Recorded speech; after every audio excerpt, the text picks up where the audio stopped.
Pada malam Sabtu, 27 Agustus 2016, sekitar pukul 7 malam, Vina meminta izin kepada kakaknya, Marliana, untuk pergi jalan-jalan bersama kekasihnya, Eki.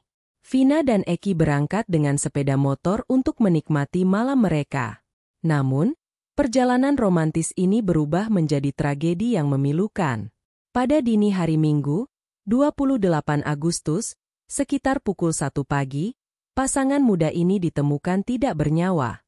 Awalnya, kejadian ini diduga sebagai kecelakaan tunggal. Namun setelah penyelidikan lebih mendalam dan munculnya rekaman kerasukan yang viral, terungkap bahwa ini bukan kecelakaan biasa. Kasus ini sebenarnya adalah penganiayaan dan pelecehan yang dilakukan oleh sekelompok geng motor beranggotakan 11 orang di Cirebon. Insiden ini menggemparkan publik dan menimbulkan kemarahan serta kekecewaan yang mendalam terhadap para pelaku. Banyak orang marah dan geram atas aksi brutal yang dilakukan oleh geng motor tersebut. Lebih menyedihkan lagi, 8 tahun setelah kejadian ini, 3 dari 11 pelaku masih belum diadili, memicu pertanyaan besar tentang kinerja kepolisian dalam menangani kasus ini. Kasus Vina dan Eki ini menjadi perbincangan hangat di jagat maya, mengundang simpati dan solidaritas dari banyak pihak. Publik berharap keadilan bisa segera ditegakkan untuk kedua korban yang telah mengalami nasib tragis ini. Seorang remaja datang ke rumah Vina dan langsung memberi kabar kepada kakaknya bahwa Vina mengalami kecelakaan dan saat itu sudah berada di rumah sakit. Mendengar kabar tersebut, ayah Vina yang ditemani kakeknya segera menuju rumah sakit. Sesampainya di rumah sakit, ayah Vina melihat kondisi putrinya sangat parah. Seluruh tubuhnya penuh luka, bagian belakang kepalanya sudah lembek seperti balon berisi air, tangan dan kakinya remuk, dan nafasnya terengah-engah. Tak lama setelah orang tuanya tiba, sekitar 1 menit kemudian, Vina tidak lagi memberikan respon apapun dan akhirnya menghembuskan nafas terakhirnya. Berbeda dengan Vina yang meninggal di rumah sakit, kekasihnya, Eki, sudah kehilangan nyawanya di tempat kejadian. Ayah Vina, yang terkejut melihat kondisi putrinya, langsung bertanya kepada polisi yang sudah berada di rumah sakit tentang lokasi kecelakaan. Polisi mengatakan bahwa kecelakaan terjadi di Jembatan Layang Desa Kepongpongan, Kecamatan Talun, Cirebon. Polisi juga menyatakan bahwa Vina dan Eki mengalami kecelakaan tunggal menabrak trotoar dan tiang listrik. Namun, ketika ayah Vina mendatangi lokasi yang diberitahukan polisi, dia tidak menemukan tanda-tanda bekas kecelakaan, bahkan tidak ada kerusakan di trotoar atau tiang listrik. Merasa ada yang aneh, ayah Vina kembali ke kantor polisi untuk mengecek motor yang dikendarai oleh anaknya dan pacarnya. Setelah tiba di kantor polisi untuk memeriksa motor yang dikendarai oleh Vina dan Eki, ayah Vina semakin terkejut. Motor tersebut ternyata masih dalam kondisi sangat bagus, tidak remuk atau pecah, hanya terdapat beberapa goresan biasa. Kecurigaan ayah Vina semakin besar ketika dia melihat barang-barang yang tertinggal di tempat kejadian perkara, TKP. Salah satu barang tersebut adalah handphone milik Vina, yang juga dalam kondisi baik-baik saja, tidak retak sama sekali. Melihat semua kejanggalan ini, ayah Vina mulai berpikir bahwa kecelakaan ini bukanlah kecelakaan tunggal seperti yang dikatakan polisi, melainkan ada sesuatu yang jauh lebih besar yang terjadi. Namun, pada saat itu, ayah Vina tidak bisa berbuat banyak karena tidak memiliki bukti-bukti untuk mendukung teorinya atau memvalidasi kecurigaannya. Ditambah lagi, polisi yang ada di sana sudah menyatakan bahwa ini adalah kecelakaan tunggal. 3 hari setelah Vina dan Eki meninggal dunia, pada malam hari, kakak Vina, Marliana, menerima telepon dari kakak salah satu teman Vina. Teman Vina ini adalah seorang gadis bernama Linda. Kakak Linda menelpon Marliana dan mengatakan bahwa Linda sedang kerasukan arwah Vina dan arwahnya mengatakan bahwa dia tidak akan pergi sebelum dia bisa menyampaikan sesuatu. Mendengar hal ini, Marliana dan ayah Vina langsung bergegas ke rumah Linda. Dari kejauhan, ayah Vina sudah bisa mendengar isakan yang ada di dalam rumah Linda, yang terdengar seperti suara tangisan anaknya. Ketika mereka masuk ke dalam rumah Linda, mereka mendapati bahwa suara yang keluar dari tubuh Linda adalah suara Vina. Ayah Vina dan Marliana sangat terkejut dan terharu mendengar suara Vina yang keluar dari tubuh Linda. Saat ayah Vina masuk ke ruangan di mana Linda sedang kerasukan, dia merasakan kehadiran anaknya dengan sangat kuat. Arwah Vina, yang berbicara melalui tubuh Linda, mengungkapkan bahwa kecelakaan yang terjadi bukanlah kecelakaan tunggal, melainkan ada penganiayaan dan pelecehan yang terjadi, dilakukan oleh sekelompok geng motor. Kejadian kerasukan ini menjadi titik balik dalam penyelidikan kasus tersebut. Ayah Vina dan keluarga akhirnya mendapatkan petunjuk yang mereka butuhkan untuk mengejar keadilan bagi Vina dan Eki. Mereka mulai mencari bukti tambahan dan mendesak pihak berwenang untuk membuka kembali kasus ini dan melakukan penyelidikan lebih mendalam. Lanjut ketika ayah Vina masuk ke ruangan, Linda yang sedang dirasuki arwah Vina langsung memeluknya sambil menangis. Arwah Vina menceritakan semua detail tentang apa yang sebenarnya terjadi pada malam itu dan semua penderitaan yang dialaminya hingga akhirnya dia dan Eki kehilangan nyawa mereka. Mungkin beberapa dari kalian sudah pernah mendengar rekaman suara yang sangat heartbreaking dan benar-benar menyayat hati ini. Vina menceritakan secara detail. Pada malam itu, Vina dan Eki habis jalan-jalan ke Taman Sumber. Di tengah perjalanan, tiba-tiba seseorang menghajar Eki dari belakang hingga membuat Vina dan Eki terjatuh dari motor. Saat jatuh, Vina langsung pingsan. Ketika siuman, Vina mendapati dirinya sedang dilecehkan dengan mata yang ditutup. Vina juga bercerita bahwa tangannya dipukul dengan balok besar hingga patah, kakinya dilindas, dan kepalanya dibenturkan ke motor serta aspal. Eki, kekasih Vina, berusaha menolongnya namun dia juga dikeroyok hingga meninggal dunia. Vina mengatakan bahwa salah satu pelaku bernama Egi, yang merupakan teman Eki.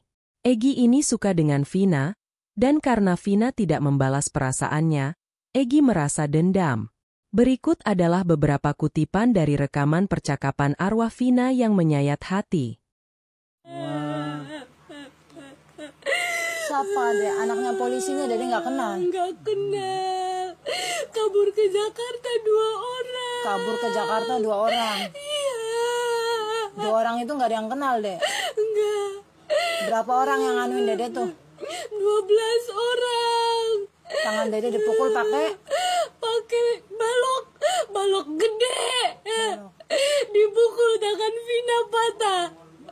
Bukan diseret pakai motor, dipukul tangan Vina. Kepalanya sih Dede kepalanya kenapa? Diapain Dede kepalanya? Tadinya dibenturin. Dibenturin kemana? Ke motor, terus ke aspal. Mama cari duit buat Vina, Vina dibunuh sama orang. Mama makanya di sana pingsan terus Mama deh. Mama di sana yang tenang, Dedenya juga ya. Yang kabur ke Jakarta jangan lupa Mbak itu otaknya Mbak itu. Pengakuan ini membuat keluarga Vina semakin yakin bahwa kematian Vina dan Eki bukanlah kecelakaan tunggal, melainkan tindakan penganiayaan yang kejam.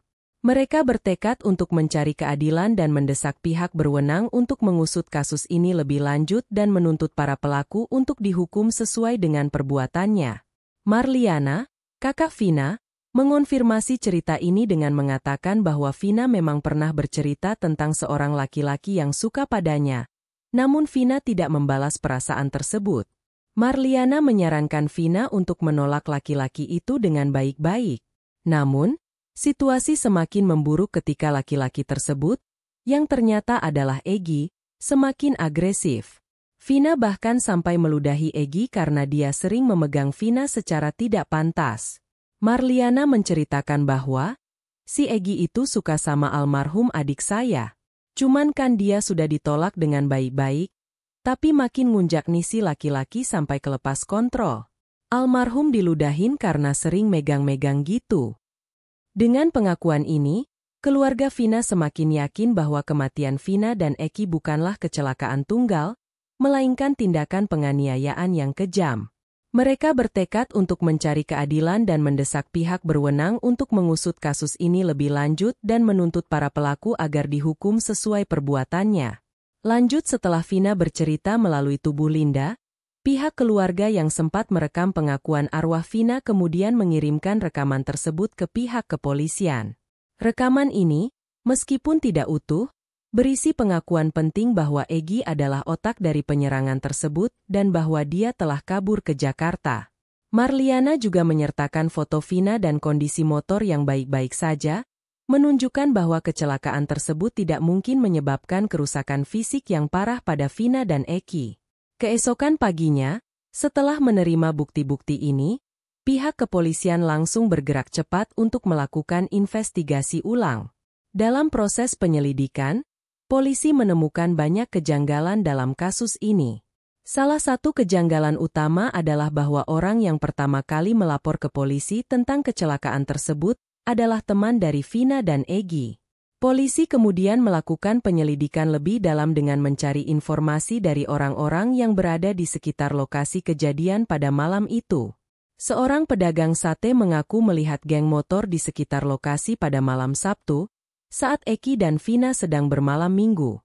Pedagang sate tersebut juga memberikan informasi tentang markas geng motor tersebut. Berdasarkan informasi tersebut, pada 31 Agustus 2016, polisi berhasil menyergap markas geng motor dan menangkap 7 pemuda yang saat itu sedang mabuk. Mereka diduga kuat terlibat dalam kasus penyerangan terhadap Vina dan Egy. Saat ditangkap, ketujuh pemuda ini bertindak seolah-olah kebingungan dan menyangkal tidak mengetahui apapun tentang kejadian tersebut. Namun, setelah interogasi intensif, salah satu dari mereka akhirnya tidak mampu menahan tekanan dan mengaku bahwa dia ikut serta dalam menghajar Vina dan Egy. Pengakuan ini memicu pengakuan lainnya, di mana salah satu pelaku mengungkapkan bahwa ada satu pelaku lainnya yang masih berada di rumah. Polisi kemudian memeriksa handphone para pelaku dan menemukan chat yang mengandung rencana untuk melecehkan Vina. Dalam chat tersebut, terdapat rincian rencana untuk menggiring korban ke sebuah tempat yang dijadikan lokasi eksekusi. Temuan ini memperkuat bukti bahwa penyerangan terhadap Vina dan Egy adalah tindakan terencana. Dengan bukti chat ini, polisi memiliki alasan kuat untuk melanjutkan penyelidikan dan penangkapan pelaku lainnya. Penyelidikan ini akhirnya mengungkap keterlibatan semua anggota geng motor dalam penganiayaan dan pembunuhan Vina dan Egy. Kasus ini kemudian menjadi titik penting dalam upaya keluarga Vina untuk mencari keadilan, dan pihak berwenang pun didesak untuk memberikan hukuman yang setimpal kepada semua pelaku. Setelah polisi mendapatkan pengakuan dari salah satu pelaku, mereka mulai memeriksa 8 pelaku yang telah ditangkap secara terpisah. Semua pelaku ini, saat dimintai keterangan, mengungkapkan bahwa ada 3 orang lagi yang belum tertangkap. Dari penyelidikan tersebut, polisi akhirnya mendapatkan gambaran yang jelas tentang apa yang sebenarnya terjadi pada malam itu. Berikut adalah kronologi kejadian dari sudut pandang para pelaku. Pada Sabtu, 27 Agustus 2016, sekitar pukul 00.30 malam, para pelaku berkumpul di sebuah warung di Jalan Perjuangan sambil minum minuman keras. Sekitar 1 jam kemudian, pada pukul 1.30 pagi, mereka pindah nongkrong di depan SMPN 1 Jalan Perjuangan.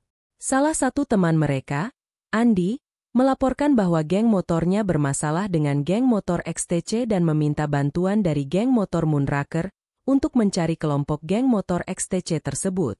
Sekitar setengah jam kemudian, Egy dan Vina yang sedang mengendarai motor melewati depan SMPN 1. Kebetulan, Egy mengenakan jaket dengan tulisan XTC.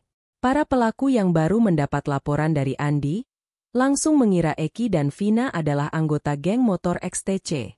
Mereka mulai melempari Egy dan Vina dengan batu. Egy yang menyadari mereka sedang diserang, langsung tancap gas melarikan diri, namun Vina dan Egy dihadang dan tidak dibiarkan pergi. Para pelaku mengejar mereka dan berhasil mengepung mereka di daerah tanjakan jembatan layang desa Kepongpongan. Setelah berhasil membuat Egy dan Vina jatuh dari motor, para pelaku mulai menyerang mereka menggunakan bambu-bambu yang telah dibawa. Setelah memastikan bahwa Egy dan Vina tidak berdaya, para pelaku membawa mereka bersama motor ke sebuah lahan kosong untuk melanjutkan penganiayaan. Mereka menggunakan tangan kosong dan beberapa juga menggunakan senjata tajam seperti samurai. Selain penganiayaan, para pelaku juga melakukan pelecehan terhadap Vina secara bergantian. Ketika Eki dan Vina sudah tidak sadarkan diri, para pelaku membawa mereka kembali ke jembatan layang dan menempatkan mereka serta motor di tengah jalan untuk mengesankan bahwa telah terjadi kecelakaan lalu lintas. Pada 13 September 2016, sekitar 17 hari setelah kejadian, pihak kepolisian melakukan pembongkaran makam Vina dan Eki untuk melakukan otopsi. Hasil otopsi menunjukkan bahwa pada tubuh Vina dan Eki ditemukan beberapa luka akibat benda tumpul dan juga bukti-bukti penganiayaan. Selain itu, pada tubuh Vina ditemukan bukti pelecehan seksual. Dengan bukti-bukti ini, polisi memiliki dasar kuat untuk menuntut para pelaku atas tindakan kejam mereka. Keluarga Vina dan Eki berharap para pelaku akan mendapatkan hukuman yang setimpal, dan keadilan untuk Vina dan Eki akhirnya bisa ditegakkan. Setelah hasil otopsi keluar, polisi merubah status kasus dari kecelakaan lalu lintas menjadi kasus pembunuhan berencana dan pelecehan seksual. Proses pengadilan pun dimulai, dan pada 26 Mei 2017, Pengadilan Negeri Kota Cirebon menjatuhkan hukuman kepada 7 pelaku. Mereka adalah 1. Eko Ramadhani, 27 tahun. 2. Rivaldi Aditya Wardana, 21 tahun. 3. Supriyanto, 20 tahun. 4. Sudirman, 21 tahun. 5. Jaya, 23 tahun. 6. Hadi Saputra, 23 tahun. 7. Eka Sandi, 24 tahun. Mereka dijerat dengan pasal 340 Yungto 55 KUHP tentang pembunuhan berencana dan pasal 81 tentang melakukan persetubuhan di bawah umur. Namun, satu pelaku, ST, hanya divonis 8 tahun penjara karena pada saat itu masih di bawah umur, yakni 15 tahun. 3 pelaku lainnya, yaitu Andi, Dani, dan Egi alias Perong, hingga hari ini masih buron. Kasus ini kembali ramai diperbincangkan publik karena hampir 8 tahun setelah kejadian, polisi belum berhasil menangkap ketiga pelaku yang masih buron. Pada 14 Mei 2024, Kabid Humas Polda Jabar Kombes Jules Abraham Abbas menyatakan bahwa kepolisian masih berupaya mencari ketiga tersangka buron tersebut. Mereka telah mengeluarkan daftar pencarian orang, DPO, untuk ketiganya, namun belum mendapatkan identitas asli atau keberadaan mereka. Kombes Jules Abraham juga menegaskan bahwa salah satu pelaku bukanlah anak dari anggota kepolisian, yang mana selama bertahun-tahun beredar rumor bahwa otak dari kejadian ini, Egi, adalah anak seorang polisi. Faktanya, justru salah satu korban, yaitu Eki, adalah anak dari anggota kepolisian. Dalam pernyataannya, Kombes Jules Abraham mengatakan, hasil pemeriksaan maupun fakta di persidangan menunjukkan bahwa salah satu korban yang merupakan pacar atau rekan dari saudari Vina, yaitu saudara Eki, adalah anak dari anggota kepolisian. Jadi, bukan pelaku yang merupakan anak polisi. Ayah dari almarhum Eki juga memberikan pernyataan, mengharapkan agar seluruh warga negara Indonesia membantu dalam pencarian ketiga tersangka yang masih buron dan mendesak agar keadilan segera ditegakkan untuk putranya dan Vina. Kasus ini terus menjadi sorotan publik dan menimbulkan pertanyaan besar tentang efektivitas dan kinerja kepolisian dalam menangani kasus ini.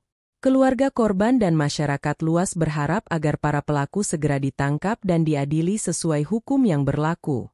Direktur Reserse Kriminal Umum Polda Jawa Barat, Kombes Pol Surawan, mengungkapkan bahwa pada saat berkas kasus ini dipindahkan dari Polresta Cirebon ke Polda Jawa Barat, 8 pelaku yang telah ditangkap tiba-tiba mencabut keterangan dalam berita acara pemeriksaan, BAP, mereka. Ini termasuk pengakuan awal yang menyebutkan keterlibatan Egi, Andi, dan Dani.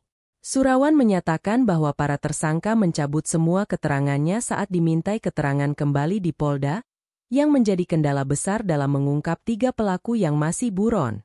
Pada 15 Mei, Polda Jawa Barat merilis ciri-ciri dari 3 orang yang masih buron dan terlibat dalam kasus ini, yaitu Dani, Andi, dan Pegi alias Perong. Fakta mengejutkan adalah bahwa otak dari kejahatan keji ini adalah Pegi, bukan Egi seperti yang disebut-sebut sebelumnya. Vea menangis karena Egi, Tetapi ternyata pelaku utamanya adalah Peggy. Meskipun ciri-ciri ketiga buron ini sudah disebarluaskan, Polda Jawa Barat masih belum mengetahui keaslian identitas mereka, menambah kejanggalan dalam kasus ini. Hotman Paris, seorang pengacara terkenal, menyoroti kejanggalan dalam pencabutan keterangan oleh para pelaku. Ia menduga adanya pengaruh dari pihak luar yang menyebabkan informasi tentang tiga buron ini menjadi tidak jelas. Menurutnya, informasi dasar seperti alamat, keluarga, dan lain-lain seharusnya sudah ditanyakan saat BAP oleh polisi, terutama ketika 8 pelaku awal ditangkap. Ini menimbulkan pertanyaan tentang efektivitas investigasi dan apakah ada intervensi yang menghalangi proses penegakan hukum. Hotman Paris menyatakan, hal ini janggal banget. Diduga ada pengaruh dari pihak luar yang membuat 3 orang yang masih buron ini seolah-olah tidak jelas alamatnya, tidak tahu di mana keluarganya, dan lain-lain. Padahal semua informasi ini pastinya sudah ditanyakan saat BAP 8 orang pelaku yang sudah ditangkap. Publik dan keluarga korban berharap agar polisi terus bekerja keras untuk menangkap 3 buron ini dan menegakkan keadilan bagi Vina dan Eki. Kombes Jules Abraham menegaskan bahwa upaya pencarian terhadap 3 tersangka masih dilakukan secara intensif, meskipun terdapat banyak kendala. Kasus ini mengundang perhatian luas dan menimbulkan banyak pertanyaan mengenai kinerja polisi dalam menangani kasus-kasus berat seperti ini. Keluarga korban dan masyarakat luas mendesak agar para pelaku segera ditangkap dan diadili sesuai dengan hukum yang berlaku, memastikan bahwa keadilan ditegakkan bagi Vina dan Eki. Semoga kasus ini menjadi pengingat bagi kita semua untuk selalu menjaga keselamatan dan menghormati orang lain, serta mendukung penegakan keadilan bagi para korban kejahatan.